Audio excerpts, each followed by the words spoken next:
রংপুরে একই পরিবারের 4 সদস্য খুনের ঘটনাকে ভিন্ন খাতে প্রবাহিত করা হচ্ছে বলে দাবি করেছে বাংলাদেশ সনাতনী পার্টি। বুধবার সন্ধ্যায় জাতীয় প্রেসক্লাবের সামনে আয়োজিত মানববন্ধনে নেতারা এমন মন্তব্য করেন।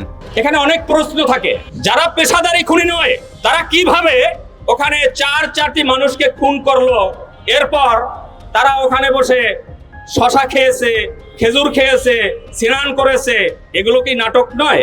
পেশাদারি খুনি ছাড়া এই খুন কোনোভাবেই সম্ভব হয়েছে বলে আমার মনে হয় না। আমাদেরকে এই পুতুল খেলা বোঝানো সম্ভব হবে না। নেতাদের দাবি, যাদেরকে অভিযুক্ত করা হচ্ছে তাদের পেছনে কোন শক্তি কাজ করছে তা সরকারের গুরুত্ব দিয়ে খতিয়ে দেখা উচিত।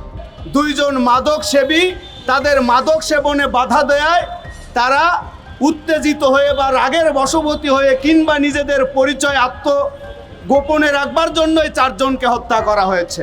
কিন্তু সেখানে সেই পরিবারের যে 2 জন আমাদের নারী ছিল তাদেরকে ধর্ষণ করা হয়েছে, এই বিষয়টি কিন্তু তারা ব্রিফিংয়ে উল্লেখ করে না। এমনকি যে 4 জনকে হত্যা করা হয়েছে 4 জনের মুখেই দাহ্য পদার্থ দিয়ে তাদের মুখ বিকৃত করার চেষ্টা করা হয়েছে, সেই বিষয়টাও কিন্তু তাদের প্রতিবেদনে আসেনি। তাদের প্রতিবেদনে আসেনি গণপতি চক্রবর্তীর মেয়ে আগামী চক্রবর্তী, তার 2টি চোখ উপড়ে ফেলা হয়েছিল, তার কাঁধে ধারালো অস্ত্র দিয়ে কোপানো হয়েছে, সেই চিহ্নের কথাও কিন্তু তারা উল্লেখ করেনি। দ্রুততম সময়ের মধ্যে তারা 2 জনকে জজ মিয়া সাজিয়ে সামনে এনে দাঁড় করালো, মুগ্ধ আর সিদ্ধার্থ। শুধু কি মুগ্ধ আর সিদ্ধার্থই অপরাধী? এর সঙ্গে কি আর কেউ জড়িত নয়? মানববন্ধনে নেতারা পুলিশের ভূমিকা নিয়ে প্রশ্ন তোলার পাশাপাশি বিচার বিভাগীয় তদন্ত দাবি করেন। কোর্ট থেকে সচিবালয়, সচিবালয় থেকে সারা বিশ্বে একটাই কথা, এই মৃত্যুর রহস্য সঠিকভাবে উদ্ঘাটন পুলিশ করতে পারে নাই। প্রকৃত সত্য উদ্ঘাটন হওয়া উচিত। যেহেতু তারা ধর্ষণের কথা বলে নাই, আড়াল করেছিল, যেহেতু করে ধর্ষণের ঘটনা উন্মোচিত হয়েছে, সেহেতু তারা প্রকৃত সত্যকে আড়াল করেছে। এটা দিবালোকের মতো সত্য।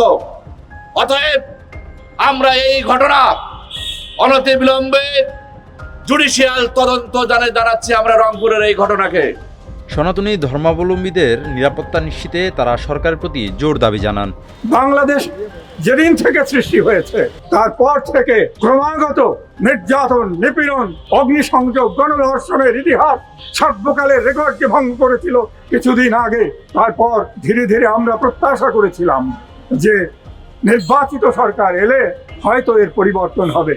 ইহা হতেস্মি যথা পূর্বং তথা পরং।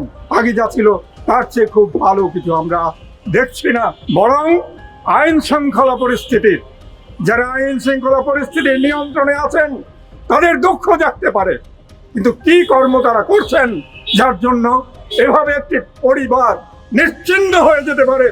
নবনির্বাচিত রাষ্ট্রপতি মহোদয়, মাননীয় প্রধানমন্ত্রী মহোদয় যদি আমাদের প্রতি একটু সুদৃষ্টি দেন, তাহলে আমরা কিন্তু আজ নিরাপত্তাহীনতায় নয়, প্রেস ক্লাবে নয়, আমরা নিজ নিজ ঘরে, নিজ নিজ প্রতিষ্ঠানে আমরা সুরক্ষিত থাকবো বলে আমরা আশা করি। আমরা মাননীয় প্রধানমন্ত্রীর নিকট বিনীতভাবে সুদৃষ্টি আকর্ষণ করছি, তিনি যেন আমাদের সনাতনী সহ সকলকে যেন সুরক্ষায় যেন তিনি আমাদের পদক্ষেপ নেন। মানববন্ধন শেষে নেতারা বিক্ষোভ মিছিল ও মোমবাতি প্রজ্বলন করে প্রতিবাদ জানান।